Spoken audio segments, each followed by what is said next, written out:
because of how he's kind of like this here. Heel. Away. No. Bruce. Bruce. Sit. So we're going to watch them, okay? Everybody have a seat and so you can watch how to take care of this. Bruce. Come on. Okay. Heel. No. No. Bruce. Heel. I know. You love your people. Place. Sit. What? Place. Okay. I'm gonna go ahead and put him back on the prong collar and send y'all home with one of them. Oh, perfect. He does just say that. We're pretty confident working him on only a slip lead most of the Place, time. that's the word, place. Place. Yep, and you gotta leave Brucey alone when he's on his place too, so you can't excite him. That's where he has to be calm. Oh, okay. So, if I want to like snuggle with you, do I get on the ground and do it? No couch, no bed. He's never been on the bed, but no couch. Yeah, so I would, basically the way I do it is like, if you want to invite him onto the couch, that's cool, but he's not allowed to just jump on there. Oh, gotcha. So he's effectively banned from the couch until you tell him to come and place up. Okay. Because Okay. place can be like pretty much any object that can be differentiated from the ground can be a place. Okay. So like we made him, I'm pretty sure we made him like climb on some stuff at Lowe's, tiles and wood pallets and stuff like that. So the Nice. command we use for that is just place. So you want to get him to climb on something, anything that any sort of physical object that Okay. can be differentiated from the ground. And then I had a question about I know what it is. sleeping at night. Mm-hmm. Does he have to sleep in the kennel? I would recommend it. Okay. Yeah, especially for a working dog. Okay. He'll be no. Can No. I have it in my no, Here. talk to him. Can I talk to him? No. Bruce, no. No, Bruce, here. No. No, Bruce. Bruce, No. place. Place. Bruce. No, sir. No. And another question I have is he clear to go running now? Like I run, like I can run with him? No, I wouldn't be doing that for at least another, probably until he's like a year and a half. Okay. Until he'll sit. Okay. Because those growth plates aren't anywhere near done until he's like a year and a half. So just long And, walks. yeah, Okay. yeah. I mean, he can run by himself, but I definitely wouldn't. Not the consistent jogging, Yeah, counting exercise.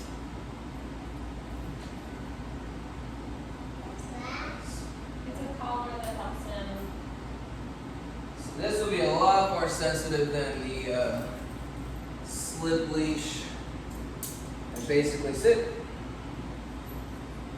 Works mechanically the same way, but those prongs basically make it less desirable to put any sort of pressure on the leash. Okay. And when I'm using this, you want to always be careful, pretty much any time you're on leash, that you're never riding constant tension. So you never want to be holding him back. It's always up, heel. Yeah, see how he yields to that pressure a lot quicker than the slip lead. Okay.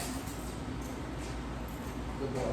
Now, I feel like when I walk in with a stroller, it mostly is constant pressure because he just wants to go a lot faster than I am. Sit. So how do I stop him from going? So that's at my pace? yeah, that's the point of the change in direction, right? So you basically let him drift off towards whatever it is. No. And you basically let him correct himself. So you either walk backwards quickly or heel, turn really quickly, heel, sit. So we used to use a harness. No harnesses anymore. That's what caused the problem. That's Okay. what causes the problem. So Okay. when we started him out on bite work, we trained him on a harness.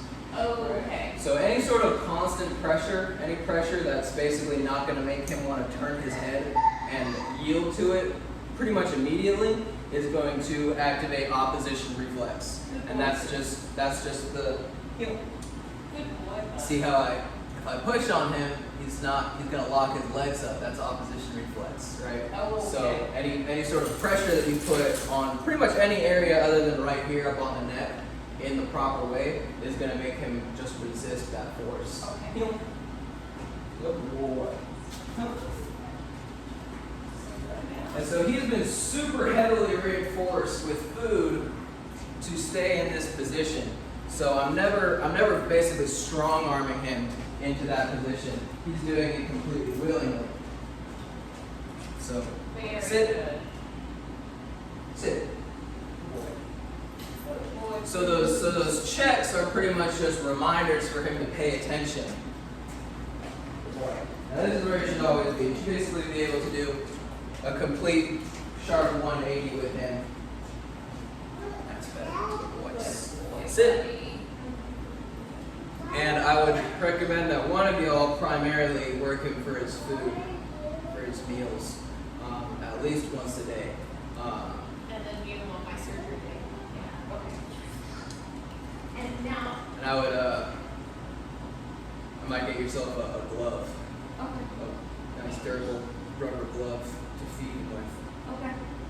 So it's not just putting the bowl down and waiting for it. No, everybody does that. Feed him his food. Yeah, so you want to be working him like this for all of his food. Get yourself a treat pouch or a, and this is the thing, Sit, about having a working dog that I try to impress upon people as much as possible. Your life is going to be so much better if you decide to take up training as a hobby, because this dog needs extensive amounts of training to keep him occupied. He's not doesn't have the genetics of just a pet house dog. Sit. So those need to be, all those aspects need to be harnessed properly. So he can have a, no, down. Good. No. And so now you would just do stuff like this for his whole entire For his whole meal. meal. Yeah. Okay. Yeah. And if you don't want to get nice nails on, I would definitely get a glove, because he's a chomper. Yeah. Yes, yes. He's sit. Okay. Cut him around a couple times. So if he's being super pushy, leave it. Looky here, sweetie. If he's being super pushy with the food, you can always just push into the snout a little bit, maybe a little gentler. Sit. And now do you leave a leash on him all the time to be able to control things like him jumping on the kids and I would for like the first week or so, let him drag it around, or maybe the first like 3 or 4 days or so. Then after that point, you should be primarily relying on the e-collar. That'll be sort of your primary tool for, especially in the house. Anytime he's not on leash, he should have the e-collar on basically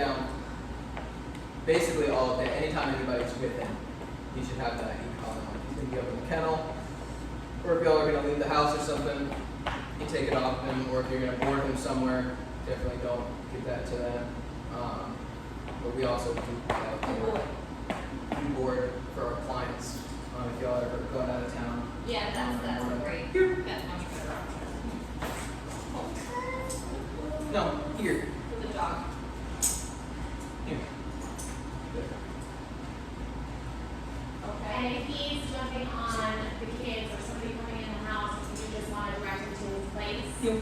That's Yeah, yeah, so I would first correct the behavior. So, no. So first you would want to dial up that e-collar a little bit past his normal level. And then correct that bad behavior. Sit. Can you And I show would us be- the e-collar? What are you even talking about? Yeah, Dial it up. What does that mean? So it's got multiple levels here. Place. Good. So it's just basically 1 to 7. Yeah. You got a dial here and you just turn it up, and it just turns up the intensity as you go. There's no switch on that needs to be turned on.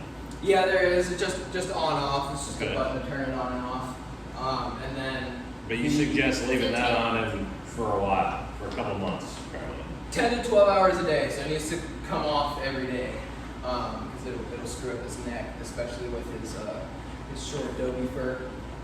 In the morning, then you put it on. Yeah, I'll probably be That's putting it on in the morning, yeah, and then around 8 or 9 or so. Yeah, Take it all right. off.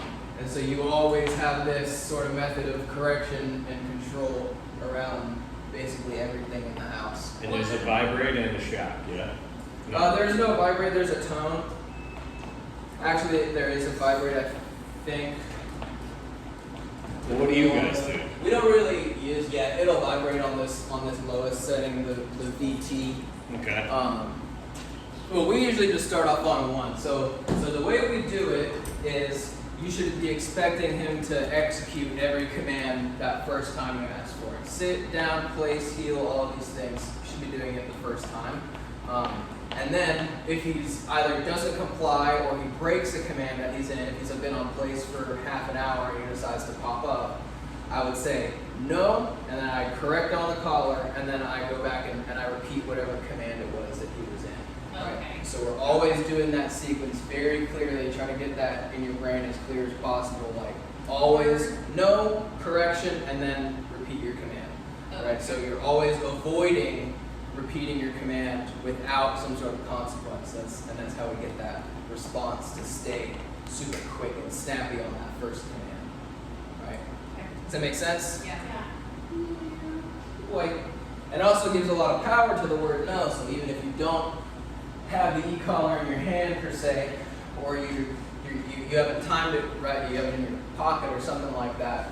Even if you say no, that's just going to register in his brain, and he's going to pay attention to you a little more and start seeking for something else to do. So even if, like, because obviously there's 4 kids, even if in the morning when things are busy and hectic for the first couple of weeks, I can say place, and I can give him like a handful of food on his place. Yes, and I would be utilizing place as much as possible. Okay. So I don't necessarily have to be walking him to feed him and all that kind of stuff. Like I can just, and then have him come to me, give him more of his breakfast. things Yeah, like so that. you Okay. can incorporate incorporate food into pretty much every aspect of that daily training. Okay, I like that. That's okay. That's cool. Yeah, especially at this age, being a young dog, if you, I'm just gonna switch y'all up to this. He's pretty tough on the e-collar as far as feeling it. I'm gonna switch y'all up to this different model. This has one. Because he tends to sit on like a level 3 around, and ideally you want a nice. You want a pretty clear response on the level 1. Oh. So I'm going to set him up on the next highest level. on Can this I column. tell him to come over here? Not yet. I would for now. We'll work on him placing and having each of them come up and touch on him. And then stay on place here in this one. Okay.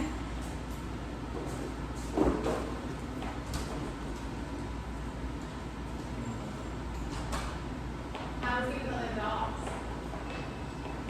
With other dogs,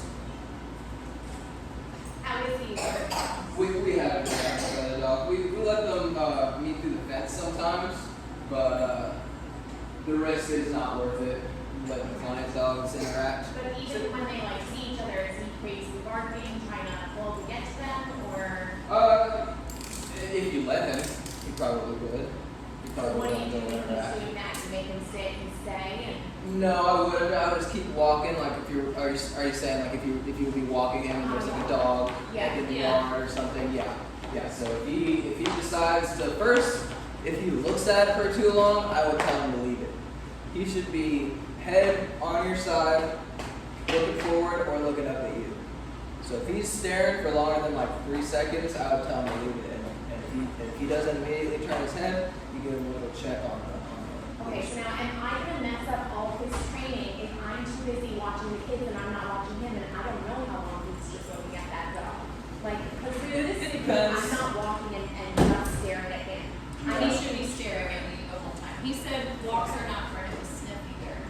Okay. Yeah. So if his Yeah. head's down, then he's bad.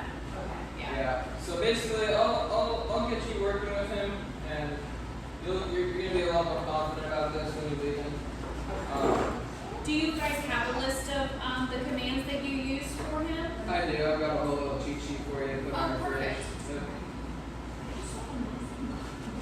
You won't, and he'll be back. don't worry about it. I'll get you that. And yeah, ideally we don't want you, staring at him the whole time. Right, I mean, it's just not realistic. So, pretty much you'll be holding your leash in a fashion to where you should be choked up really close, right? And he should have